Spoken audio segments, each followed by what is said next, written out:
Jelang gelaran Pilkada serentak 2024, nama para figur publik kembali mencuat sebagai bakal calon kepala maupun wakil kepala di banyak daerah. Apakah popularitas para figur ini akan menjadi modal yang menjanjikan dalam memenangkan kontestasi? Dan untuk membahasnya sudah bersama kami dua orang narasumber. Ada pertama pakar political branding Sili Agung Wasesa dan juga figur publik yang juga bakal calon kandidat Pilkada Tasikmalaya Diki Chandra. Assalamualaikum, selamat malam. Ada Mas Sili, ada Kang Diki, apa kabar?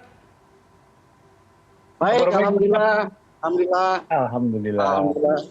Oke, alhamdulillah dalam kabar baik. Terima kasih sudah bergabung. Saya langsung saja ke Kang Diki terlebih dahulu. Kang, Anda perjalanan sudah panjang, pernah di Garut di 2009, Anda menang, di 2017 di Tasikmalaya. Jadi sekarang strateginya akan sama atau tidak? Masihkah dengan popularitas figur publik ini, Kang? Tidak bisa dipungkiri ya, walaupun tidak mau memakai, pasti popularitas ini akan termanfaatkan dengan sendirinya. Ya tentunya kita manfaatkan, tapi harus sudah mulai ada program elektabilitas, di mana insya Allah minggu depan saya sudah datang ke dinas-dinas untuk mendengar dan menyerap data informasi tentang apa yang sudah dan sedang akan dikerjakan oleh dinas untuk menyusun visi misi supaya visi misinya tidak copy paste, supaya visi misinya tetap selaras dengan RPJP dan RPJMD juga RKPD yang sudah dibuat oleh kota.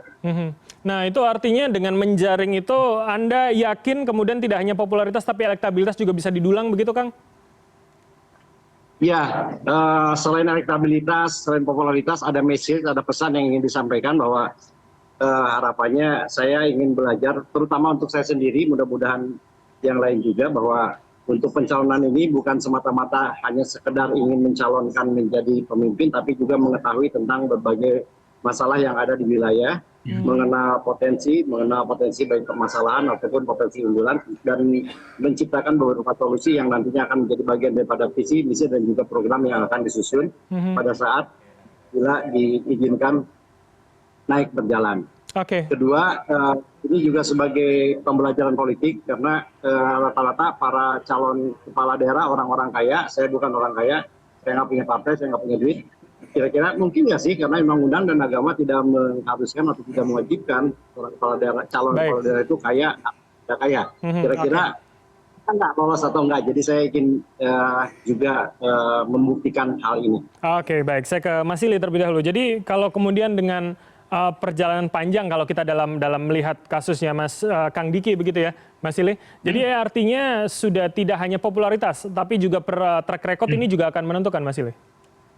Iya, jadi sebetulnya track record pasti. Karena kan sebetulnya kan yang jadi challenge kalau misalnya artis masuk jadi calon wali kota atau calon wakil gitu ya, itu kan popularitas sudah dapat tuh, terutama apalagi kalau artisnya memang lahir di daerah tersebut tuh, itu udah pasti popularitas muncul.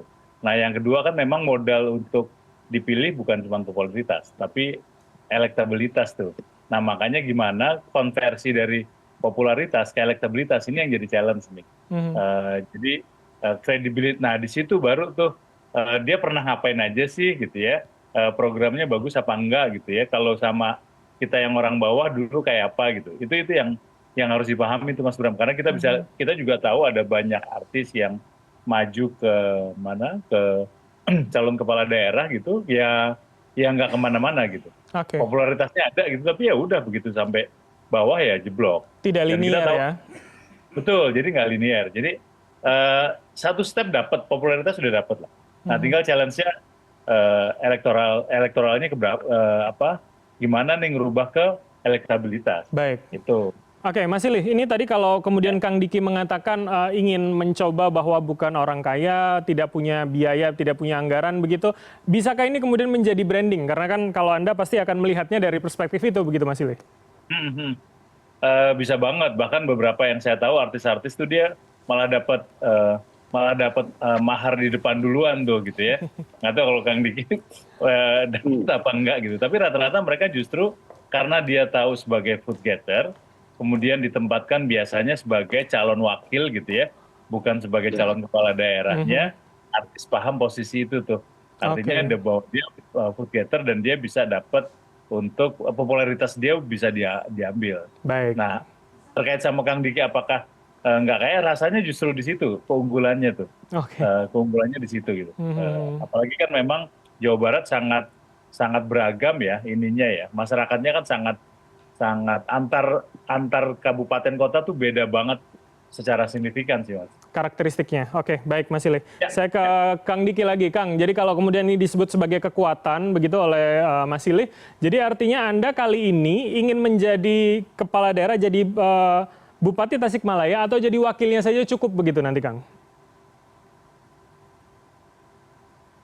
Jujur secara pribadi, karena saya tidak punya partai, saya juga tidak punya doa dan awal yang besar, mungkin kecil sih kemungkinannya saya bisa lolos diterima, tapi minimal ada pesan yang disampaikan. Dan saya tidak pernah menargetkan apakah itu jadi wali kotanya atau jadi wakilnya, buat saya nggak ada masalah. Walaupun menjadi pemimpin itu, saya rasa saat ini kelihatannya seolah-olah disudutkan bahwa seorang pemimpin daerah itu harus punya uang.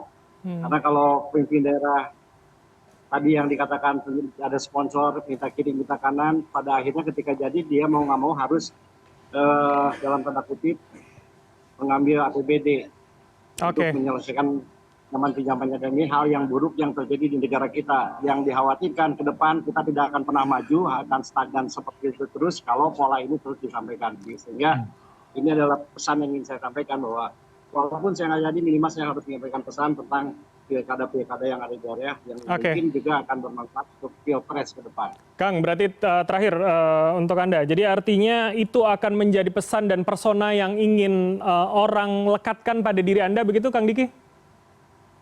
Enggak juga sih, buat saya itu nggak masalah, cuman paling nggak pesan kepada masyarakatnya itu adalah bahwa ayo kita pilih pemimpin bukan atas dasar hal-hal yang dalam tanda kutip konsumtif, yang pada akhirnya kita akan mendapatkan pemimpin yang kurang baik. Jadi siapapun, sampai detik ini saya bertemu dengan para calon wali kota dan saya menyampaikan beberapa pesan message tentang bagaimana membangun wilayah. Saya tidak pernah pelit, saya sampaikan semua, karena siapapun yang jadi wali kota ke depan sudah mulai memiliki keinginan bukan sekedar jadi wali kota, tapi tahu apa yang akan dia kerjakan nanti di depan. Baik, oke. Terakhir, kalau begitu saya ke Mas Silih. Jadi Mas Silih, dengan kondisi seperti ini artinya mana yang lebih menjual, popularitasnya, kemudian anak daerahnya, atau kemudian membawa isu yang relate, misalkan seperti Kang Diki tadi mengatakan tidak dengan politik uang, begitu Mas Silih? Iya, sebetulnya yang pertama adalah popularitas tuh. Nah, yang kedua adalah elektabilitas ini tergantung dari daerah pemilihannya di mana gitu. Karena kan sebagai food getter kan dia harus sesuai dengan target market nih. Yang jarang dipertimbangkan oleh para partai adalah mereka ngambil artis berharap bahwa populer gitu ya. Tapi sebetulnya nggak bisa nge-guide pemilih terbesar, yaitu anak muda. Mereka nggak pernah turun ke bawah, sosial medianya juga engagementnya nggak digarap gitu ya. Nah, ya udah akhirnya nggak kepilih juga gitu. Jadi harus agak hati-hati nih menentukan apakah kemudian pertama popularitas sudah dapat kan.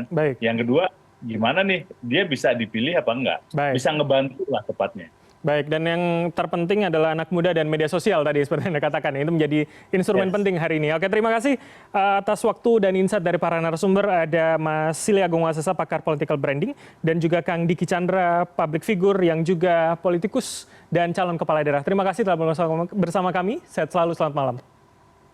Malam Mas Ram. Thank you Kang Diki. Sama-sama Pak.